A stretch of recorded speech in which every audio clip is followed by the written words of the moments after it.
بے شک جو لوگ آپ کے ہاتھوں میں اپنا ہاتھ دے کر آپ سے بیعت کرتے ہیں تو وہ دیکھنے میں آپ سے بیعت کرتے ہیں مگر حقیقت میں وہ اللہ سے بیعت کرتے ہیں۔ جب آپ ان کے ہاتھوں پر اپنا ہاتھ رکھتے ہیں تو دیکھنے میں وہ آپ کا ہاتھ ہوتا ہے مگر حقیقت میں وہ اللہ کا ہاتھ ہوتا ہے۔ اللہ تبارک و تعالیٰ نے جب اپنے نبی حضرت محمد مصطفیٰ صلی اللہ علیہ وسلم کے ہاتھ کو اپنا مبارک ہاتھ بتا دیا تو وہ ہاتھ ایسا بابرکتی ہو گیا کہ جس مقصد سے بھی آپ نے اٹھایا اللہ تعالیٰ نے اس میں فوراً کامیابی عطا کی۔ حضرت عباس رضی اللہ عنہ روایت فرماتے ہیں کہ غزوہ حنین کے موقع پر جب مسلمانوں کی فوج دشمنان اسلام کے مقابلے میں آمنے سامنے ہوئی تو دشمنوں نے پہلے سے ہی پہاڑیوں کے چھوٹے چھوٹے ٹیلوں پر اپنے تیر کمان والے بٹھا دیے تھے۔ اچانک جب مسلمان ان کے سامنے گئے اور ادھر سے تیر آنا شروع ہوئے تو مسلمان ان تیروں کی تاب نہ لا کر وہاں سے پیچھے کو لوٹنے لگے، لیکن حضور نبی اکرم صلی اللہ علیہ وسلم پیچھے کو نہیں پلٹے، وہ تو انہی کی طرف کو بڑھتے جا رہے تھے، کیونکہ ایسا یقین و ایمان کہ اگر اللہ نے موت لکھی ہے تو کوئی بچا نہیں سکتا، اور اس نے زندگی لکھی ہے تو کوئی مار نہیں سکتا، اس نے حفاظت لکھی ہے تو کوئی تیر نہیں مار سکتا، اور اس نے زخم لکھا ہے تو چھپنے سے بھی کوئی فائدہ نہیں۔ تو یہ ایمان و یقین ہر ایک کا نہیں ہو سکتا جو رسول اکرم صلی اللہ علیہ وسلم۔ حضرت عباس فرماتے ہیں ایسا آپ زور لگا رہے تھے دشمنوں کی طرف جانے کے لیے کہ لگام میرے ہاتھ میں بھی کھینچتے کھینچتے میں پریشان ہو رہا تھا کہ کہیں تیز سواری کی وجہ سے حضور گر نہ جائے، اور رقاب حضور صلی اللہ علیہ وسلم کے چچا زاد بھائی ابو سفیان بن حارث کے ہاتھ میں تھے۔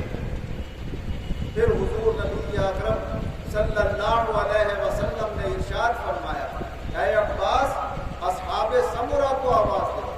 اصحاب سمرہ کہتے ہیں صلح حدیبیہ کے موقع پر ببول کے درخت کے نیچے جن لوگوں نے حضور سے بیعت کی تھی انہیں اصحاب سمرہ کہا جاتا ہے، کیونکہ عربی زبان میں سمرہ کہتے ہیں ببول کے پیڑ کو، تو اس لیے انہیں اصحاب سمرہ کہا۔ حضور کو یہ اعتماد تھا کہ جب وہ میری طرف سے پکار سنیں گے تو فوراً دوڑتے ہوئے آئے۔ چنانچہ یہی ہوا، جب انہوں نے پکار سنی تو فرماتے ایسے دوڑتے ہوئے آئے جیسے گائے اپنے بچے کو پریشان دیکھتی ہے تو اس کی حفاظت کے لیے دوڑتی ہوئی آتی۔ پھر حضور صلی اللہ علیہ وسلم نے انصاریوں کی جماعت کو آواز دلوائی، بنو حارث کی جماعت کو آواز دلوائی، اور آہستہ آہستہ یہ لشکر پھر دشمنوں کے مقابلے میں آ کر کھڑا ہو گیا۔ حضور نبی اکرم صلی اللہ علیہ وسلم نے زمین سے کچھ مٹی اور باریک باریک ریزے کنکریاں اٹھائیں اور ان کی طرف کو یوں کر کے پھینکا، شاہت الوجوہ، پھر جائیں ان کے چہرے۔ فرماتے ہیں سب کی آنکھیں ایسی ہو گئی، چلی آ گئی جیسے کہ ہر ایک کی آنکھ میں وہ ذرات پہنچ گئے ہوں، اور حضور صلی اللہ علیہ وسلم نے ارشاد فرمایا ان ہضم و رب محمد کے رب کی قسم ہے کہ انہیں شکست ہو گئی۔ بس تھوڑی دیر میں اللہ تبارک و تعالیٰ نے میدان کا پانسا ایسا پلٹا کہ شاندار فتح حضور نبی اکرم صلی اللہ علیہ وسلم اور آپ کے صحابہ کو حاصل ہوئی۔ اللہ تبارک و تعالیٰ نے اس موقع کی بھی منظر کشی اسی طرح فرمائی کہ اے ہمارے رسول، ہم نے جب آپ کے ہاتھ کو اپنا ہاتھ کہہ دیا تو پھر جو آپ کرتے ہیں وہ آپ دیکھنے میں کرتے ہیں، حقیقت تو ہم کرتے ہیں۔ فرمایا وما رمیت اذ رمیت ولکن اللہ رما۔ اے رسول جب تم ان کی طرف سنکریاں پھینک رہے تھے تو تم نہیں پھینک رہے تھے، اللہ پھینک رہا تھا۔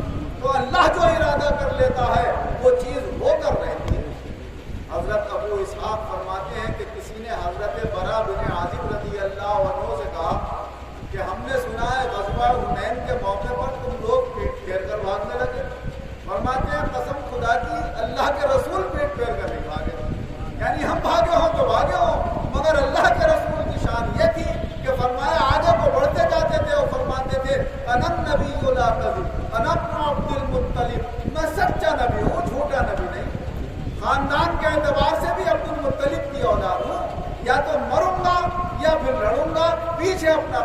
گھٹاؤں گا. یہ ہے شان ہمارے آقا و مولا حضور احمد مصطفیٰ حضرت محمد مصطفیٰ صلی اللہ علیہ وسلم کی. صحابہ کرام فرماتے ہیں بڑا بڑا بہادر میدان جنگ میں جب دشمنوں کا خوف دیکھتا تھا تو حضور صلی اللہ علیہ وسلم کی آڑ پکڑا کرتا تھا کہ بہادروں سے بھی زیادہ بہادر ہیں تو رسول اکرم صلی اللہ علیہ وسلم.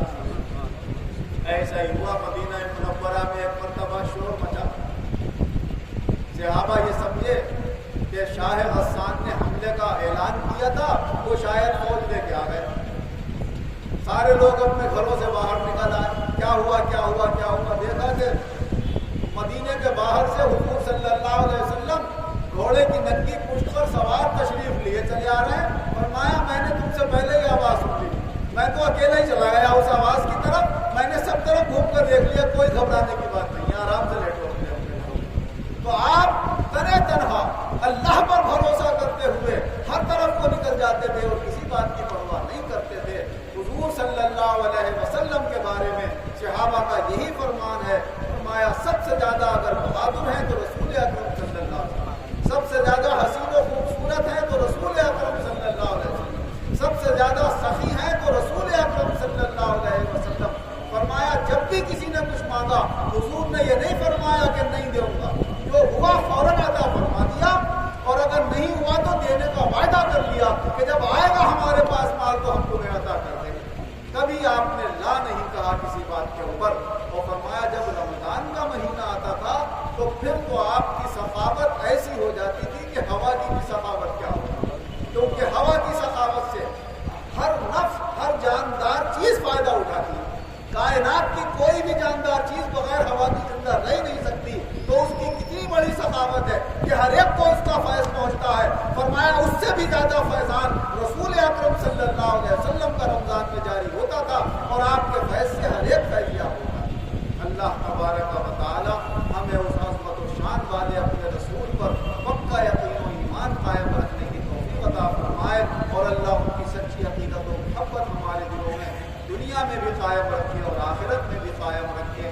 آمین. وآخر دعوانا ان الحمد للہ رب العالمین. الحمد للہ رب العالمین والعاقبۃ للمتقین والصلاۃ والسلام علی خیر خلقہ محمد وآلہ وصحبہ اجمعین. اے اللہ ہمارے گناہوں کو معاف فرما, آئندہ گناہوں سے بچنے کی توفیق عطا فرما. ہمارے اندر کتنی بڑی بے وقوفی آ رہی ہے, اپنے ایسے رسول کو چھوڑ کر دوسروں کو اپنے لیے نمونہ بنا رہے ہیں. مولا یہ بے وقوفی ہمارے اندر سے دور فرما, اور ہمیں اپنی زندگیوں کے لیے اپنے رسول صلی اللہ علیہ وسلم کی مبارک زندگی کو نمونہ بنانے کی توفیق عطا فرما, اور اس نمونے میں اپنے آپ کو زیادہ سے زیادہ ڈھالنے کی توفیق عطا فرما. اے اللہ جو بیمار ہیں انہیں شفا عطا فرما, جو قرضدار ہیں انہیں قرضوں سے نجات عطا فرما, جو بے روزگار ہیں انہیں اچھے روزگار عطا فرما, جو برسر روزگار ہیں ان کو روزگاروں میں خیر و برکت اور ترقی عطا فرما. جب تک زندہ رکھ صحت و سلامتی اپنی عافیت ایمان رحمت اچھے اعمال اچھے عقائد اپنے بزرگوں کے ساتھ دینی دنیاوی نعمتوں کے ساتھ اطمینان والی زندگی کے ساتھ زندہ رکھ. جب خاتمہ فرما بآسانی عزت کے ساتھ فرما, آخرت کی بھی اور منزل میں شاندار کامیابی عطا فرما. آمین بجاہ النبی الکریم وبحرمت السائر المرسلین وصلی اللہ تعالی علی خیر خلقہ محمد وآلہ وصحبہ اجمعین برحمتک یا